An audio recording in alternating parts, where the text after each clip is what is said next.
आपने बाजीराव मस्तानी मूवी तो देखी रहेगी, कैसे नहीं देखी रहेगी यार। रणवीर कपूर की मूवी है, क्या काम किया है बंदे ने, गजब।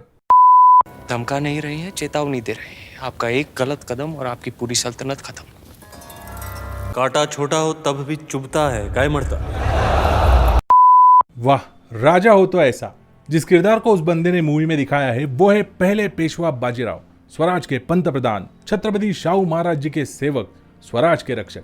स्वराज की सुरक्षा के लिए उन्होंने जिंदगी भर अलग अलग दुश्मनों के साथ पंगा लिया, जैसे कि मुगल, निजाम, डच, फ्रेंच, पोर्तुगीज, टोपीकर, अंग्रेज, यहां तक कि अफ्रीका की ऐसी जमात जो कि बहुत ही खतरनाक थी। सिद्दी नाम था उनका, मुरुर जंजीरा पे कब्जा जमाए रखी थी। चारों तरफ से इतने खतरनाक दुश्मन होने के बावजूद उनको एक ऐसे अंदरूनी दुश्मन के साथ लड़ना पड़ रहा था ना, जो दिखाई नहीं दे रहा था। और जो दिखाई नहीं देता है वो सबसे ज्यादा खतरनाक होता है। वो थी अलग अलग किस्म की बीमारियां, अलग अलग एपिडेमिक्स, जैसे कि मिजल्स, स्मॉल पॉक्स, जो रातों रात लोगों को ऐसे चुटकियों में मार देती थी। तो इन बीमारियों के साथ फाइट करने के लिए पेशवाओं ने इंडिया में सबसे पहले वैक्सीन इंट्रोड्यूस कराई। आज इस वीडियो में उसी को लेकर डिटेल में बात करेंगे। वीडियो बहुत ज्यादा इंटरेस्टिंग होने वाली है, इसलिए एंड तक जरूर देखिए। चैनल को सब्सक्राइब नहीं किया, प्लीज सब्सक्राइब कर दीजिए।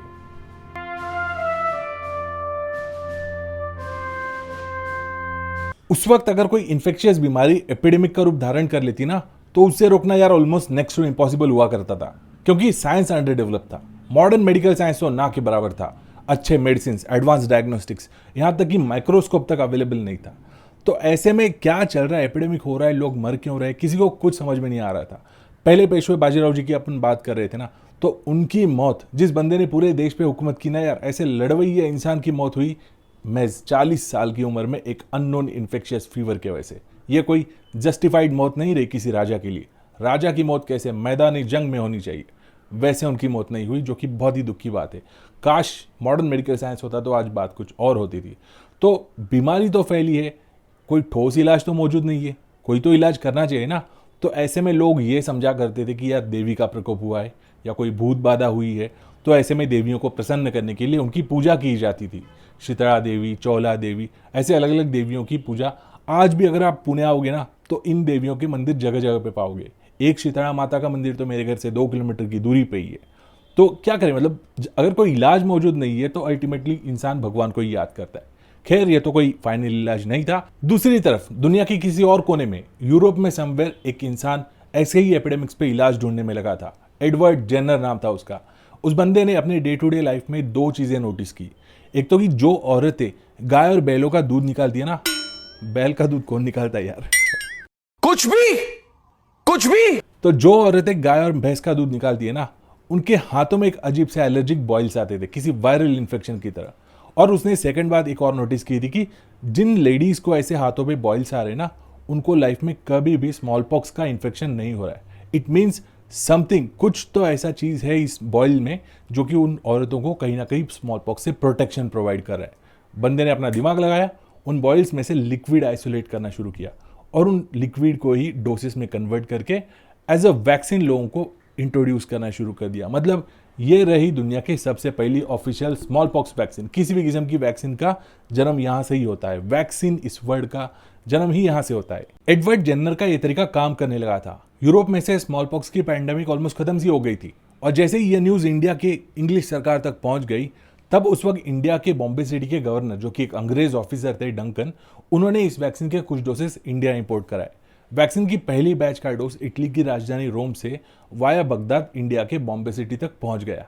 जैसे ही वैक्सीन बॉम्बे में आ गई, सबसे पहले इनोकुलेट किया गया एक अंग्रेज सर्वेंट की 3 साल की बच्ची को, और ऐसे ही 4 अंग्रेज बच्चों को इस वैक्सीन का डोज दिया गया।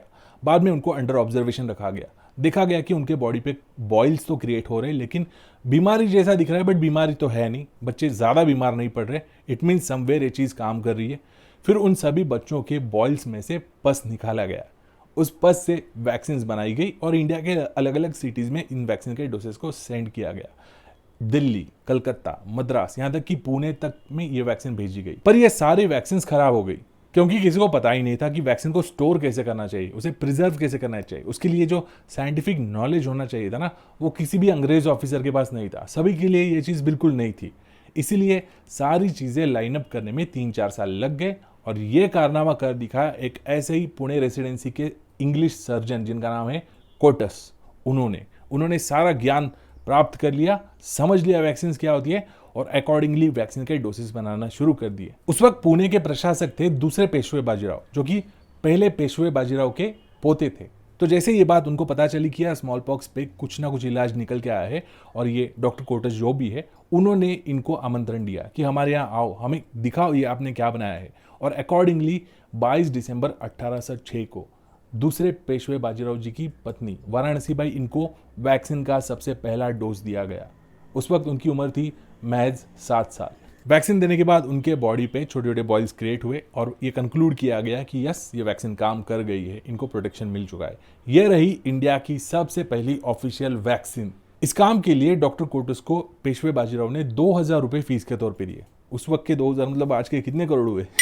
वीडियो खत्म करने से पहले एक और फन फैक्ट आपको बताता हूं।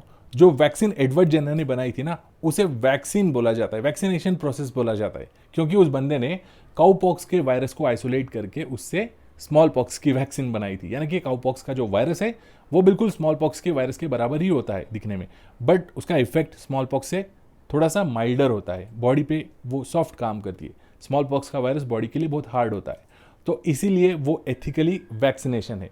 और जो इंडिया में किया गया वो था एक के बॉडी से पस निकाल के दूसरे को इंजेक्ट कराना, जो कि एथिकली वेरियोलेशन जिसे बोला जाता है। एक के बॉडी से इन्फेक्शन निकालो, दूसरों को इन्फेक्ट कर दो, जो कि मॉडर्न मेडिकल एथिक्स के बिल्कुल ऑपोजिट है। आज के ज़माने में वेरियोलेशन बैन है, आज ऐसे कोई वैक्सीन बनाता नहीं है।